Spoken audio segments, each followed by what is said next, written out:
বিশেষ প্ৰস্তুতি পোৱা নাই, সকলোৱে যেনেকৈ পঢ়ে মই সেনেকৈ পঢ়ি আছিলোঁ। তাৰ ইমান বেছি সময়লৈকে ৰাতিপুৱা অকণমান পঢ়োঁ, ইমানেই। কোনখন স্কুলত পঢ়িছে? মই দিক্ৰং নেশ্যনেল ছিনিয়ৰ ছেকেণ্ডেৰী স্কুলৰ পৰা পঢ়িছোঁ। যিমান আশা কৰিছা ইমানে পাইছানে?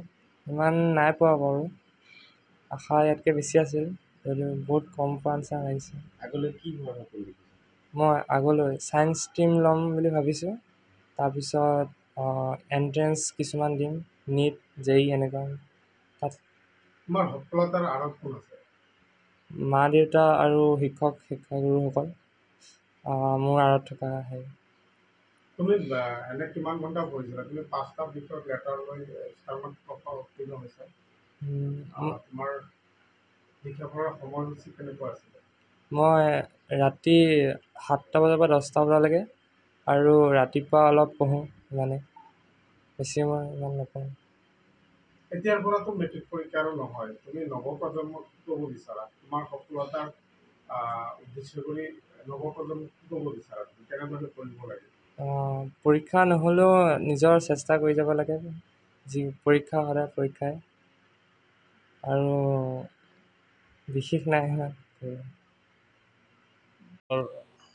তঞ্জুমণি হাজৰিকাক ভাল ৰিজাল্ট কৰাৰ কাৰণে আমি শৈক্ষিক সমাজৰ ফালৰ পৰা তঞ্জুমণি হাজৰিকাক অভিনন্দন জনাইছোঁ। জীৱনৰ প্ৰথম পৰীক্ষা, শিক্ষাৰ্থী জীৱনৰ অতি গুৰুত্বপূৰ্ণ প্ৰথম পৰীক্ষাটোতেই তঞ্জুমণি হাজৰিকাৰ লগতে গোটেই অসমৰ যিসকলে ভাল ফলাফল প্ৰদৰ্শন কৰিলে সকলো শিক্ষাৰ্থীলৈ আমি শুভেচ্ছা আৰু অভিনন্দন জনাইছোঁ। যিহেতুকে মেট্ৰিক পৰীক্ষাটো উঠি যোৱাৰ এটা সিদ্ধান্তত গৈ আছে। চৰকাৰে মেট্ৰিক পৰীক্ষাটো উঠাই দিয়াৰ এটা ব্যৱস্থা কৰি আছে। গতিকে এই পৰীক্ষাটোৰ অন্তিম মুহূৰ্তত যিসকল ছাত্ৰ ছাত্ৰীয়ে ভাল ফলাফল কৰিছে, সফলতা লাভ কৰিছে, সকলোলৈকে শুভকামনা জ্ঞাপন কৰাৰ লগতে অনাগত দিনত তেওঁলোকে এই পৰীক্ষাটোতেই ভাল ৰিজাল্ট কৰি বহি থাকিলে নহ'ব। আগত আৰু ইয়াতকৈ ভাল পঢ়া শুনা কৰি আৰু বেছি ভাল ফলাফল লাভ কৰি শৈক্ষিক জীৱনটো খুব সফলতাৰে আগবঢ়াই লৈ যাব বুলি আশা কৰিছোঁ আৰু শুভকামনা জনাইছোঁ।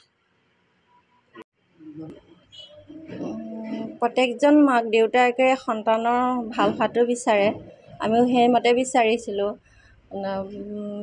ল'ৰা ইয়াতকৈ অকণমান ভাল ৰিজাল্ট হ'ব বুলি ভাবিছিলোঁ। আমিতো যি মতে বিচাৰে সেইমতে দিবহে পাৰোঁ, কিন্তু ল'ৰাইহে কি পৰীক্ষাত কি কৰিছে কি নাই কৰা, গতিকতে সেয়াই আৰু। পঢ়াৰ কাৰণে আপুনি জোৰ কৰিব লগা হৈছিলে নে ল'ৰাটো? পঢ়াৰ কাৰণে জোৰ কি সময়ত মনত পেলাই দিবলগীয়া হয়। তাৰপিছত তথাপিতো তাৰ নিজৰ কৰ্তব্য নিজে কৰি যায় পঢ়াত। আমি যিমান দেউতাকে সময় দিব নোৱাৰিলেও মই মাজে মাজে চাওঁ, তেনেকুৱা আৰু। কেইটা বিষয়ত লেটাৰ পাইছে? ল'ৰাৰ সেই 5টাত লেটাৰ পাইছে। ইংলিছত 2 নম্বৰ কমিলে, 78 পালে।